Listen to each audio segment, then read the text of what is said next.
গোবিন্দ আমার নারদকে ডেকে বলে, নারদ যে দেখো আমার ভক্ত। দেখলে নারদ, এই আমার কেমন ভক্ত, যে সেবা দিতে পারে সে আমায় সেবা দেয় না, যে সেবা দিতে পারে না সে আমায় সেবা দেওয়ার জন্য কেমন, যাতে অতিথি বুঝতে না পারে মুখের মধ্যে কাপড়খানি চাপা দিয়ে গম্ভীর গম্ভীর কাঁদে। এই হলো আমার ভক্ত। শোনো নারদ, তোমায় একটি কাজ দেব। কি কাজ? যাও দ্রোণগাছি ভিক্ষায়, ভিক্ষা থেকে নগর ঘুরে যাহা কিছু তুণ্ডল পেয়েছে তুমি মায়াবী রূপ ধারণ করে সেই সকল তুণ্ডল তুমি হরণ করে নাও। নারদ বলছে, দয়াময়, যে তুণ্ডলে তোমার সেবা হবে সেই তুণ্ড তুমি আমায় হরণ করতে বলছো? না না প্রভু, এই কাজটি তুমি আমায় দিও না। নারদ, আমরা মত্তধামে এসেছি ভক্ত পরীক্ষা করতে। যাও তুমি মায়াবী হরণ করে, মায়াবী রূপ ধারণ করে ওই সকল তুণ্ডল হরণ করো। নারদ গোবিন্দের আদেশ মতো তাই করল। ওমা, যেই না দ্রোণ ঠাকুর ঘরে ফিরেছে, ধরা মামা ছুটে গেলেন, স্বামী তুমি কি কি তুণ্ডল পেয়েছো? দাও, আমায় দাও, আজ আমাদের পরম সৌভাগ্য। কেন? ওই দেখো না, আমাদের ঘরে ব্রাহ্মণ অতিথি এসেছে। কোনদিন তো আমাদের ঘরে ব্রাহ্মণ অতিথি আসে না। দাও, কি কি পেয়েছো আমায় দাও, আমি রন্ধন করে তাড়াতাড়ি করে আমি সেবাই লাগাবো। ওরা যে আমায় মা বলে ডেকেছে।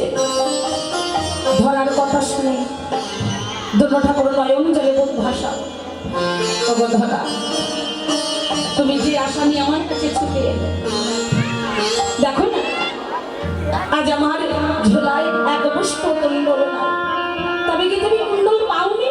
পেয়েছি ধরা, পেয়েছিলাম, কিন্তু আস্তে আস্তে মনে হলো কে যেন আমার এই ঝোলা থেকে সকল কুণ্ডল হরণ করে দেবে। স্বামী, তাহলে কি করে আজ অতিথির সেবা হবে?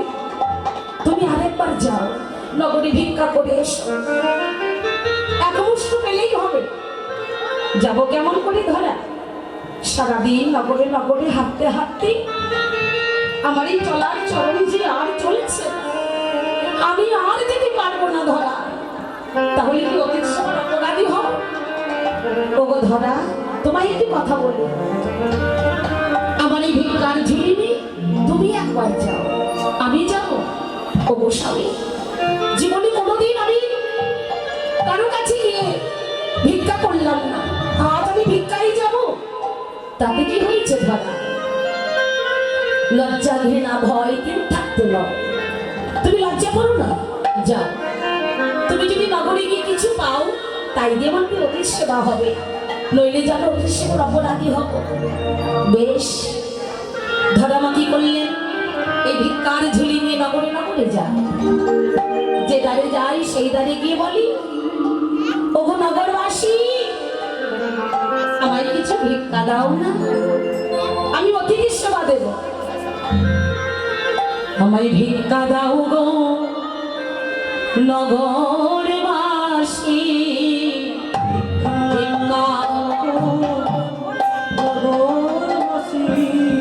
আমায় ভিক্ষা দাও গো নগরবাসী,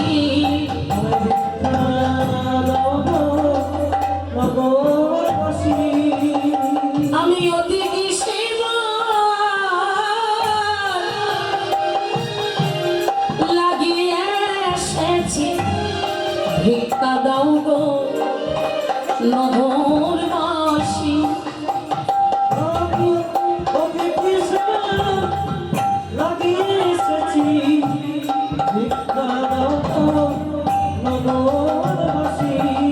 যে দ্বারে যায় সেই দ্বারে গিয়ে নগরবাসীগণ বলছে, এই যে ভিখারি নেই, এই যে ব্রাহ্মণী, কটা বাজে এখন ভিক্ষা নিতে এসেছে? হ্যাঁ, সবাই মাত্র স্নান করে উঠেছি, আর এই ভর দুপুরে বেলায় ভিক্ষা দেবো? যাও যাও যাও যাও, ওই দ্বারে যাও, ওই দ্বারে যাও। সেই দ্বারে গিয়ে বলছে, ও মা, আমার এক মুষ্ঠ ভিক্ষা দাও না, ঘরে অতিথি এসেছে, অতিথির সেবা দেবো, এক মুষ্ঠ ভিক্ষা দাও। এখানোর সময় ভিক্ষা, এখানোর সময় কেউ ভিক্ষা দেয়? হ্যাঁ, এইটুকু বোধ বুদ্ধি হয় না। যাও যাও যাও, ওই দ্বারে যাও, ওই দ্বারে যাও। যে দ্বারে যায় সেই দাঁড়িয়ে দাঁড়িয়ে দেয়। এক মুষ্ট কেউ ভিক্ষা দিল না। বলুন তো, যে ভিক্ষা দিতে যায় তার অন্তরে কেমন ব্যথা পায়। যে কোনো দাঁড়ি ভিক্ষা পেল না, ধরামা মনে মনে ভাবলেন, যারা আমাকে মা বলে ডাকলো একটু অন্ন সেবা নেবে বলে, আমি মা হয়ে যখন সন্তানদের মুখে একটু অন্ন সেবা তুলে দিতে পারলাম, এই দেহ রেখে আমার কি কাজ? এই মুখ আমি কেমন করে দেখাবো? দরকার নেই, আমি গঙ্গার জলে ঝাঁপ দিয়ে আমার দেহকে আমি বিসর্জন দিয়ে দেব। যেই না অনুরাগে আত্মহত্যা করবেন বলে উদ্যত, আমার ভগবান দেখলেন সর্বনাশ, সেবা দিতে পারবে না বলে নিজেকে বিসর্জন দিতে যাচ্ছে। ছোট্ট একটা বালকের রূপ ধরলেন, দেখে বলছে, মা তুমি কি করছো মা? আত্মহত্যা মহাপাপ, তুমি জানো না মা? আচ্ছা বলো তো, তোমার কিসের কষ্ট, কি আমার দুঃখ হয়েছে যে তুমি গঙ্গার জলে ঝাঁপ দিয়ে নিজেকে শেষ করতে চাইছো? যেই ধর আমার সমস্ত কথা খুলে বললেন, ছোট্ট বালক বললে, মা ওই দেখো নদীর ধারে একটি ছোট্ট মুদির দোকান। মা আমি তোমায় বলছি, তুমি শেষবারের মতো একবার চেষ্টা করে দেখো, তুমি ওই মুদিমারের দোকানে কিছু চাউল ডাউল পেলেও পেতে পারো। বলছিস বাবা? আচ্ছা ঠিক আছে। ধরা মা ছুটে গেল। যেই দোকানে ছুটে গেল সেই দোকানদারটা কে জানে? আমার স্বয়ং দেবাদিদেব বাবা ভোলানাথ। হর মনে মনে চিন্তা করছে, আমার হরি যখন মত্তদামে ভক্ত পরীক্ষা করতে গেছে, আমি কেন কৈলাস পর্বতে বসে থাকবো? স্বয়ং ভোলানাথ আজ দোকানদারের রূপ ধারণ করে ওই মুদির দোকানে বসে আছে। ধরা মা ডেকে বলছে, মুদিমার আমায় কিছু চাউল ডাউল দেবে? ঘরে আমার অতিথি এসেছে, একটু অতিথি সেবা দিন। স্বামী ভিক্ষায় গেছে, এক মুষ্ট ভিক্ষা পাইনি, কথা দিলাম স্বামী ভিক্ষা করে এনে আনলে আবার আমি আপনাকে দিয়ে দেবো। মুদিবার বলছে, সে কি ভিখারিনী ও ব্রাহ্মণী, আবার হয় না? আমি চাউল ডাউল দেবো আর ভিক্ষা করে আমায় ফেরত দেবে, এবার হয় নাকি? না না, আমার কাছে দিতে হবে না। এক মুষ্ট কি হবে না? না না। আচ্ছা করি এনেছে, পয়সা আছে, করি আছে? বলছে না, করি তো নেই। তাহলে বিনামূল্যে সাত সকালে, এখন আমার বউনি হয়নি, আমি দোকান থেকে দিয়ে দেবো চাউল ডাল? না না, তা হয় না। এই দেখুন আমার কাছে দুটো পিতলের বালা আছে, এই পিতলের বালা দুটো দিলে হবে? কেমন কোনো দাগ দেখুন, পিতলের বালা দুটো দিলে হবে, এক মুষ্ট দিলেই হবে চাউল ডাল। বলছে না না, ওই পিতলের বালার আবার কি মূল্য আছে? ফিরে যাও, আমার কাছে হবে না, আমার দোকানে হবে না। সত্যি কি হবে না? কতকে দাঁড়িয়ে নয়ন জলে ধরা মা কাঁদছে। তখন আমার দেবাদিদেব ভোলানাথ পরীক্ষা নেবার জন্য বললেন, শোনো এই যে ব্রাহ্মণী, এদিকে শোনো, আমি তোমার চাউল ডাল দিতে পারি কি শর্তে। শর্ত? কি শর্ত? আগে 3 শর্ত করাল করো, আমি যা চাইবো তুমি আমায় তাই দেবে কিনা? ধরা বলছে, ওগো মুদিবার, কি ধন আমার কাছে চাইবে? কি আছে আমার বলতে কিছু নাই, আমার বলতে যাহা আছে আমি সব গোবিন্দের চরণে দান করেছি। বলো তুমি কি চাও? আমার যদি দেয়ার মতো থাকে নিশ্চয়ই আমি তোমায় দেব। শোনো মুদিবার, ব্রাহ্মণী, তোমায় আমি চাউল ডাল দিতে পারি এই শর্তে, তুমি যদি তোমার ওই বামে স্তন কেটে আমার কাছে বাধা দিতে পারো, সেই পরিবর্তে আমি তোমায় কিছু চাউল ডাল দিতে পারি। ধরা মা শুনে চমকে উঠেছে। মুদিবার এ কি বলছে? তুমি আমার বামে স্তন চাইছো? কোন সাহসে? তুমি কি জানো মুদিবার, এই স্তন পাবার অধিকার কার আছে? একমাত্র সন্তানের। যে স্তন পাবার অধিকার সন্তানের, সে স্তন তোমায় কেমন করে আমি বাধা দেব? বাবা ভোলানাথ বলে উঠলেন, মা আমি যদি সন্তান হয়ে তোমার কাছে স্তন চাই, তুমি আমায় দেবে না মা? ধরা মা বললেন, বেশ, তুমি যদি সন্তান হয়ে তুমি মায়ের কাছে স্তন চাও, সেই স্তন আমি তোমায় দেব। যে স্তন তুমি মাত্র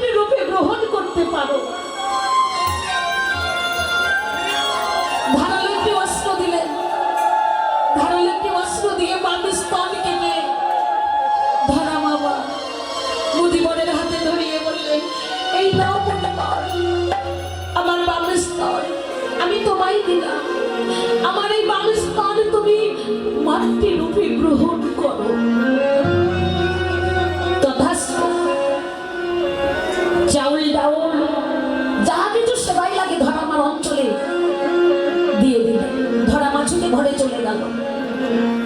কিন্তু আমার মা পার্বতী সে আর কৈলাস পর্বতে স্থির হয়ে থাকতে পারল না, ছুটে এলেন ভোলানাথের কাছে। প্রভু, প্রভু, এ তুমি কি করলে? তুমি পারলে কাজটি করতে? তুমি কি জানো না এই বিশ্ব ব্রহ্মাণ্ডে যত যত নারী আছে প্রত্যেকটা নারীর সুকমল হচ্ছে তার স্তন, আর সেই সুকমল অঙ্গে আমি পার্বতী, আমার বসতি। পারলে তুমি সেই কমল অঙ্গে এইভাবে বাধা দিতে? তোমার হৃদয় কাঁপলো না? তোমার অন্তরে একটু মায়া হলো না? ভোলানাথ বললেন, পার্বতী আমি জানি তুমি প্রত্যেকটা নারী জাতির কমল অঙ্গে বসতি করো, তোমার অন্তরে বড় ব্যথা লেগেছে। কিন্তু পার্বতী, আমার প্রভুজি ভক্ত পরীক্ষা করতে এসেছে, তাই ভক্ত পরীক্ষা করার জন্য আমাকে এইটুকু কাজ করতে হয়েছে। তুমি আমায় ক্ষমা করে দাও এবং ধরার অঙ্গ হতে যে রুধির ঝরে পড়েছে মাটিতে, আশীর্বাদ করলাম সেই রুধির হতে একটি বৃক্ষের জন্ম হবে, নাম হবে বেল বৃক্ষ। আর এই ত্রিভুবনের এই জগৎবাসীরা কেউ যদি একবার আমার মস্তকে, আমার চরণে বিল্লপত্র দিতে পারে, আমি অল্পতে সন্তুষ্ট হয়ে সকল ভক্তদের সন্তুষ্ট করবো। তাই আনন্দ হরি হরি।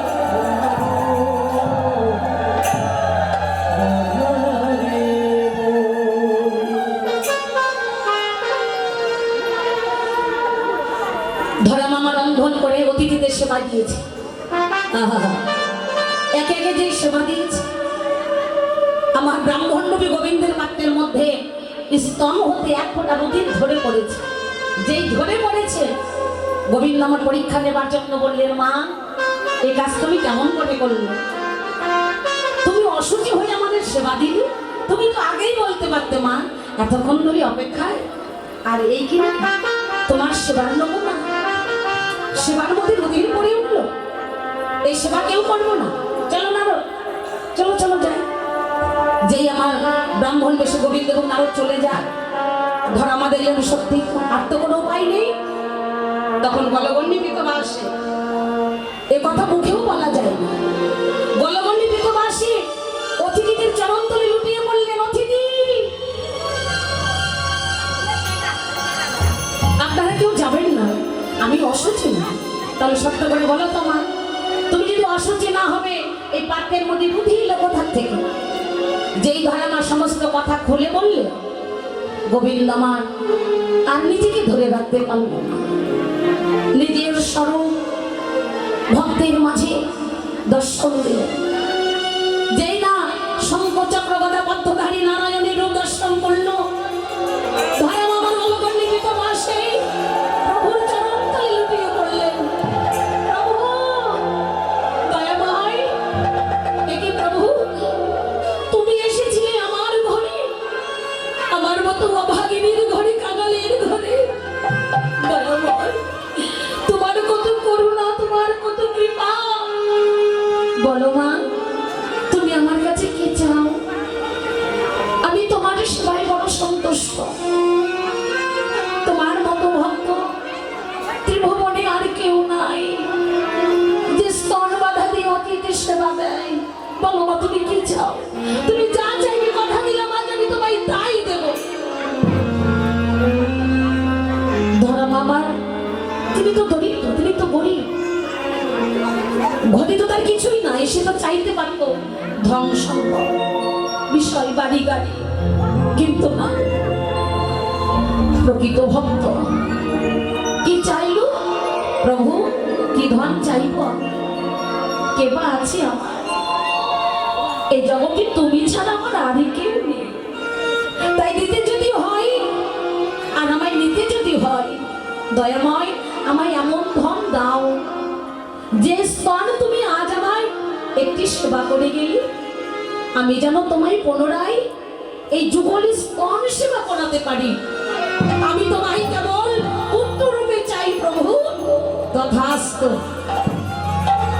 গোবিন্দ আমার আশীর্বাদ করলেন, বেশ ধরামা, এ যুগে নয় যুগে যুগে, এ জন্মে নয় জনমে জনমে আমি তোমার কাছে বাধা হয়ে রইলাম। আর তুমি যে দরিদ্র হয়েছ, আশীর্বাদ করলাম, তুমি হবে আমার মা যশোদা, আর দ্রোণ হবে আমার নন্দ মহারাজ। তোমার ঘরে কোনোদিনও ভিখারি যারাই আসুক অভাব হবে না, তুমি হবে রাজ রানী। হরিবল। তাই আজ আমার প্রাণ গোবিন্দ বলছে, শ্রীরাম দাদা যাব কেমন করে?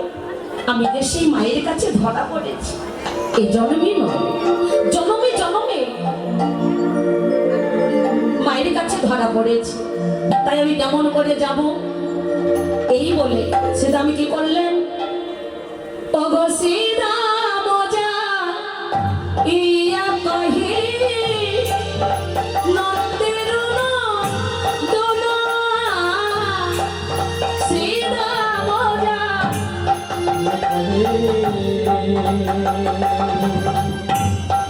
নন্দের নন্দন, বুঝিতে না আমি পারি কানাই তোমার মন্ত্রণা, বুঝিতে না পারি কানাই তোমার মন্ত্রণা। ওগো তুমি রইলা ঘরে বসি,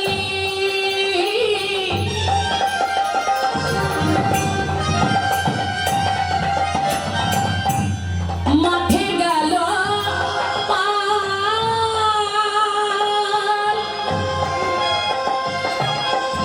ওর মতো হইয়া বেড়াই যতে পোড়া খাল, ওর মতো হইয়া বেড়ায় যতে করে তারা এক পদ যায় দুই পদ আসে, এক পদ যাই দুই পদ আসে, দুই পদ আসে না জানি কি হারাই আছে, এক পদ যাই দুই পদ আসে, তারা এক পদ যায় দুই পদ আসে। শ্রীরাম বললেন, ওরে ভাই কানাই সদগণ বা শ্রীরাম সুদাম বা এই সকল নবলক্ষ ধেন যদি বৈষ্ণবচরণের পথে পাঠাই, তারা কি করে এক পদ যায় দুই পদ ফিরায় আসে, কেন না জানি কি তারা হারায় আছে। আর ধেনু বৎসলে কি করে, হাম্বা হাম্বা রাগ করে কানাই কানাই কানাই বলে তারা উচ্চ স্বরে চিৎকার করে ডাকতে থাকে। বলি, ওরে ভাই কানাই, ওরে আমার প্রাণের ভাই কানাই, আমার করে হয় বল বল তুই হয়তো আমাদের কথা নাই বা ভাবলি, কিন্তু কানাই যারা পশু জাতি তাদের কথা তো ভাবতে পারিস। যে গাভী মাতারা তাদের বাছুরিদের স্তন সেবা করায় না, কেন? প্রথমে তোর বদল কমলে দেবে বলে। যখনই বাছুরিরা তাদের মায়েদের কাছে যায়, গাভী মাতারা কি করে, পায়ে করে লাথ মেরে তাদের সরিয়ে দেয়। ওরে ভাই কানাই, সেই পশু জাতির কথা তো ভাবতে পারিস। হরি বল, যারা নাকি চোখের জলে মুখের লালে বদনে কৃষ্ণ বলে ডাকতে পারে না বলে কানাই কানাই কানাই বলে ডাকে, তাদের কথা তো ভাবতে পারিস। পদকাতে এক পাশে দাঁড়িয়ে বলছে, ও শ্রীরাম, শ্রীরাম কাকে তুমি পশু বলছো? ওই গাভী জাতিদের পশু বলছো? পশু বলো না, ওরা বদনে কৃষ্ণ নাম বলতে পারছে না তো কি হয়েছে? চোখের জলে মুখের লালে উচ্চ স্বরে হাম্বা হাম্বা রব করে কানাই কানাই করে ডাকে।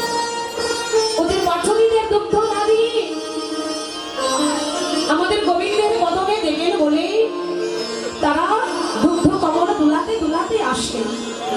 ওদেরকে পশু বলো না, পশু যদি ভুলতে হয় আমাদের মতো মানব জাতিদেরকে পশু বলো। যে মানব জাতিরা এমন সুন্দর দেহ পেয়েছে কৃষ্ণ ভজন করা, কৃষ্ণ বলার মতন বদন পেয়েছে, সেবা করার মতো হস্ত পেয়েছে, অথচ সারাদিনান্তে একবার কৃষ্ণ বলি না, হরি বল। পশু বলতে হয় আমাদেরকে পশু বলে। শুধু কি তাই, শ্রীরামী বললেন ওরে ভাই কানাই, কানাই রে শোন ভাই, তুই যদি বসতে না যাস তাহলে কি হবে জানিস? বলি হে দে রে কানায়া ভাই,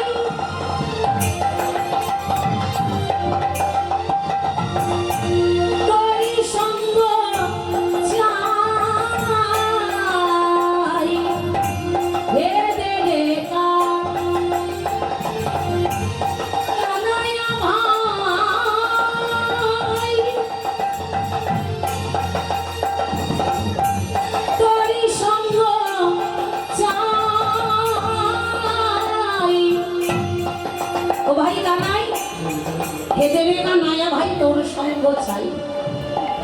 তোর সঙ্গ যদি না পাই তাহলে কি হবে জানিস? একদিনে তো বৃন্দাবনে যখন কালীদহের কোলে, কালীদহের কোলে ভাই কানাই, কালীদহের বিষকাল পান করে আমরা সবাই প্রাণ হারাতে বসেছিলাম। সেদিন তো তুই একমাত্র প্রাণের ঝুঁকি নিয়ে আমাদের সকলকে প্রাণ দান করেছিলি। করে ভাই কানাই, এই প্রাণটা তো তোরই দেওয়া প্রাণ, তোরি দেওয়া প্রাণ। তাই তুই যদি না যাস ওরে ভাই কানাই, তাহলে বল আমরা যে সঙ্গ ছাড়া হয়ে যাব। এই জনমে নয় জনমে জনম, জনমে জনমে আমরা যে তোর মতো ভাইয়ের সঙ্গ চাই। তোর মতো ভাইয়ের সঙ্গ চাই। শুধু কি তাই, যখন খেলা খেলতে খেলতে বড় উদাই কাতর হই। ও ভাই কানাই, মনে পড়ে একদিন তুই কি করেছিলি? জাগতিক পত্নী বনের কাছ থেকে অন্ন এনে সেই মন মাঝে আমাদের উদার পরিপূর্ণ করে তুই সেবা দিয়েছিস ভাই কানাই। তাই তুই আর দেরি করিস না, চল ভাই কানাই, এবার আমরা সবাই মিলে গোষ্ঠ গোচারণে যাই।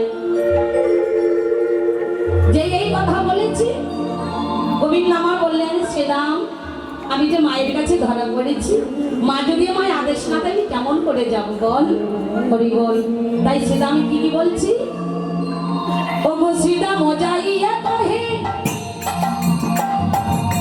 শ্রীরাম যাইয়া কহে ও গো নন্দ রানী, শ্রীরাম দিয়া কয়ে ও গো নন্দ রানী, শ্রীরাম কহিছে রানী শুনো মা গো নন্দ রানী, শ্রীরাম কইছে রানী শুনো গো নন্দ রানী, নীতি নীতি যাই মোরা বলে, নীতি নীতি যাই গোরা বনে, নীতি নীতি যাই মোরা বলে, নীতি যাই গোরা বনে, যদি মোরা ভালো মেলি মাঝে রাখি বনমালী, যত লোলা ভালো বেনি বড় ভালো বেনি, যাতে মোরা ভালো মেলি মাঝে রাখি বনমালী, বড় ভালো বেনি, ধেনু বাক্স ছড়ায় কাননে, ধেনু বাস চড়াই বাননি, ধেনু বাক্স ছড়ায় কাননে। ধেনু বাস চড়াই বাননি। জানো মা, যখন ভাই কানাই নিয়ে গোষ্ঠ মাঝে যায়, কানাই কি করে? মোহন মুরলী স্বরে নানা ছন্দে গান করে, ভুবন ভুলায় সেই রবে, ভুবন ভুলাই সে রবে। ও মা শোনো মা, ভাই কানাই যখন মুরলী বাজায়, ভাই কানাইয়ের মুরলী ধ্বনি শুনে যেন কত কত লোক ভাই কানাইকে দেখতে আসে।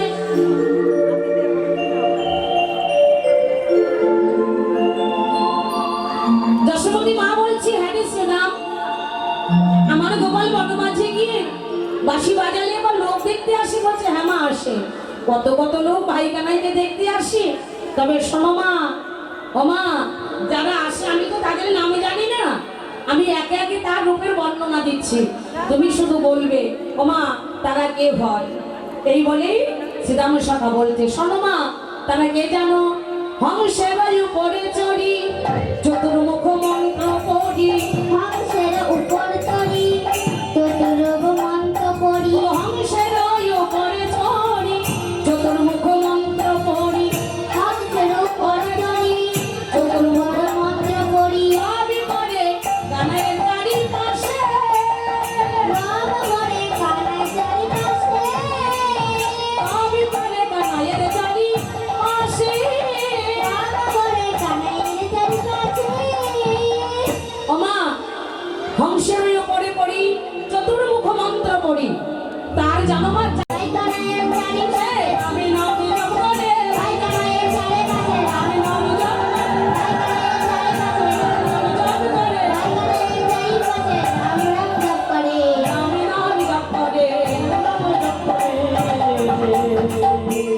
বলো তো মা, সে আবার কে? যার মস্তকে আছে এই বড় বড় জ্বর, সর্বঙ্গে ছাই ভস্য মাথা, সেই পঞ্চমুখে ভাই কানাইয়ের নাম করে, সে কে গো মা? যশোদা বলে আদি কেউ নয়, সে যে দেবানীতে বাবা ভোলানাথ, হরি বল, সে যে পঞ্চানন। বলছে তাই? হ্যাঁ রে সিনা, এরা সবাই আসে। বলে ও মা, এরা তো পুরুষ, আবার যারা নারী তারাও আসে। বলে সে কি সেটা বলিস কি? কানাইকে দেখতে পুরুষেরা আসে, আবার নারী তারাও আসে। বলছে হ্যাঁ মা, তাকে এবার দেখতে কেমন জানো? শোনো শোনো, স্বর্ণকান্তি শশীমুখী, ভালে শোভে তিন আঁখি, ছোট কাকু মুখে রাখি, ভালে শোভে স্বর্ণকান্তি শশীমুখী, ভালে শোভে তিন আঁখি। ছোট কাকু মুখে রাখি, ভালো সবে বাবা, স্বর্ণকান্তি শশীমুখী ভালে শোভে তিন আঁখি, তার 3টি নয়ন, আর হাত কাটি জানো মা? 10টি হাত। বাবা, তার কি নাম গো? যার 3টি নয়ন 10টি হাত, তার নাম কি? মা দুর্গা। বলো শ্রীরাম, তার নাম তো মা দুর্গা। বলে ও মা, তুমি তো ঘরে বসে ভাই কানাইকে কোলে নিয়ে তুমি দুই করে ভাই কানাইকে নবনীর সেবা করো, আর সেই রমণী বনবাজে কি করে জানো? যার 3টি নয়ন 10টি হাত, সে 10 করে ভাই কানাইকে কোলে নিয়ে উদর পরিপূর্ণ করে নবনীর সেবা করায়। আর জানো মা, কত নদী খাই তারও করে, 10 করে ভাই কানাই নবনী খাওয়া, আর কত নদী খায় সেই নারী। আর সে কি বলে জানো? ভাই কানাইকে বলে ওরে বাছা কানু, আনন্দে চড়াও ধেনু, ওরে বাছা কানো, আনন্দে চড়া ধেনু, ওরে বাছা কানু, আনন্দে চড়াও ধেনু, ওরে বাছা কানো, আনন্দে চড়া ধেনু, কাননে নাহি তোর ভয়, কাননে নাহি রে ভয়, কাননে নাহি তোর ভয়। কাননে নাহি করে ভয়। হরি বল। তাই আজ কি হলো? এটা শশী নামে কই, আপনি না করো ভয়। এরা কচি দাদা ভয়, না করি ভয় ভয়। এটা শশী নামে কই, মা তুমি না করো ভয়, এরা কচি দাদা ভয়, মা তুমি না করো ভয়। কাঁদো গেলে কত সুখ পাই, রে যত সুখী পায়, কাঁদো গেলে যত সুখ পাই। কালো বেলে যত সুখ পায়। হরি বল। মা তুমি ভয় করো না, কানো গেলে আমরা যত সুখ পাই। তাই আজ কি হলো? যশোমতী মা আমার বললেন, ওরে আমার প্রাণের গোপাল, প্রাণের গোপাল, ওরে আমার সাথী মানিকের এক মানিকি ধাম। এক মনে ও গোপাল, গোপাল, ভেবেছি আজ আমি তোকে গোষ্ঠ গোচারণে যেতে দেবো না, আজ তুই আমার কোলে বসে নবনীর সেবা করবি। বেশ তো, তুই যখন একান্তই গোষ্ঠে যেতে চাইছিস নবনীর সেবা করি, তোকে সুন্দর করে সাজিয়ে দেবো, কেমন? তা যশোমতী মামার গোপালকে উদার পরিপূর্ণ করে নবনীর সেবা দিচ্ছে। হ্যাঁ গো মায়েরা, গোপাল সেবার জন্য নবনী দেবেন তো? যে যশোমতী মামার গোপাল বনে যাবে বলে, গোচারণে যাবে বলে নবনীর সেবা দিচ্ছি, আপনারাও কিন্তু সবাই গোপাল সেবার জন্য দক্ষিণা দেবেন। হরিবল। তাই আজ আমার যশোমতী মা গোপালকে বলে নিয়ে মনের মতো করে আজ নবনীর সেবা দিচ্ছে।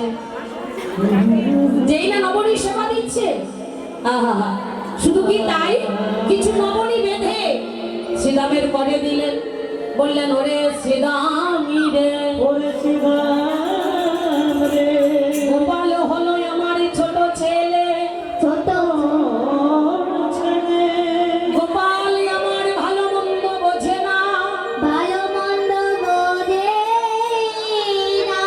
কষ্ট গোচারণে গিয়ে খেলা খেলিতে খেলিতে কখনোই আমার গোপালের খোদা তৃষ্ণা পাবে।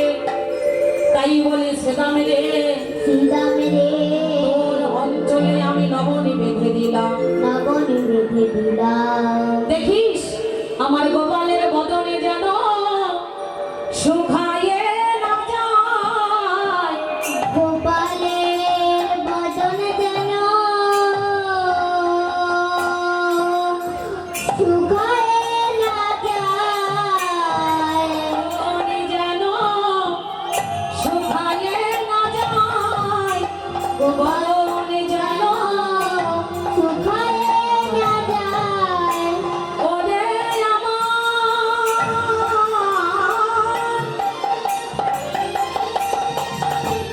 শ্রীরাম রে, আমার গোপালের বদন শুকায়ে না যায়, শ্রীরাম রে, গোপালের বদনে যেন কোথায় না যায়। ওরে আমার শ্রীরাম রে, আমার গোপালের বদন শুকায়ে না যায়, ওরে শ্রীরাম রে, বদন যেন শুকায়ে না যায়। ওরে শ্রীরাম, দেখিস খেলা খেলতে খেলতে গোচারণে লীলা করতে করতে আমার গোপালের বদনে যেন শুকাইয়ে না যায়, বদন শুকাইতে না শুকাইতে তোরাই আমার গোপালের বদনে নবনী দিবি। বেশ, এবার কি বললেন? যশোমতী মায় আমার গোপালকে কোলে নিয়ে মনের মতো করে সাজাতে লাগলেন। কেমন ভাবি? হরিবল হরিবল। যশোমতী মা আমার গোপালকে কোলে নিয়ে সাজাতে শুরু করলো।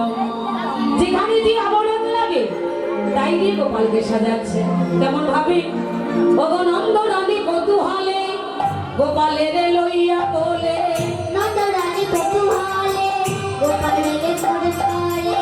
নন্দরানী কৌতূহলে গোপালের লইয়া কোলে, নন্দরানী কৌতূহলে গোপালের কোলে করে। সাজাই নন্দরানী, সাজায় নন্দরানী, সাজাইছে নন্দরানী।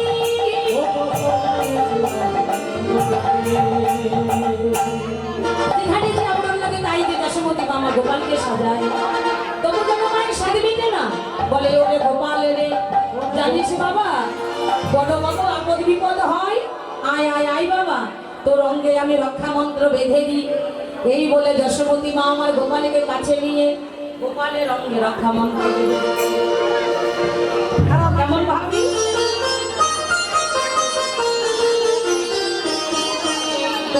কেমন ভাবে রক্ষা মন্ত্র বেঁধে দিলেন? ও গভীর পেটে কমল দেখি, কমল দেখি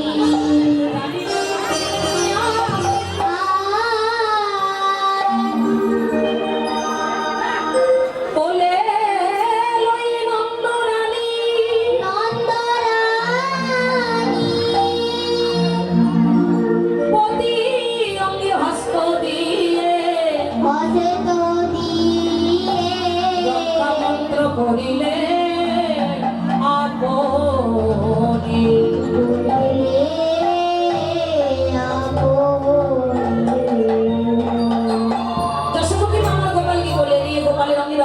বেঁধে দিলেন আর বললেন, এই গোপাল, এবার তুই যদি বনমাঝে যাস তোর আর কোনো বিপদ আপদ হবে না। তাই সকল সখারা ভাই কানাইকে সঙ্গে নিয়ে তারা চলেছে সেই গোঠের মাঝে। সবাইটি কেমন হয়েছে?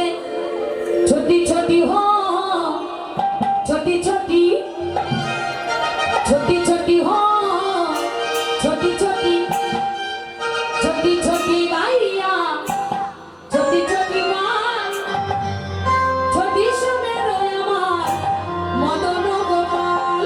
ছোটি ছোটি গাইয়া ছোটে ছোটে গান, ছোটি ছোটি আমার মদন গোপাল। ছোটি ছোটি, ছোটি ছোটি গাইয়া ছোটে ছোটে গান, ছোটি ছোটি আমার মদন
ভাই কানাইয়ের সঙ্গে করে কি করলেন? চলে গেলেন আজ তারা সবাই গোষ্ঠ গোচারণে।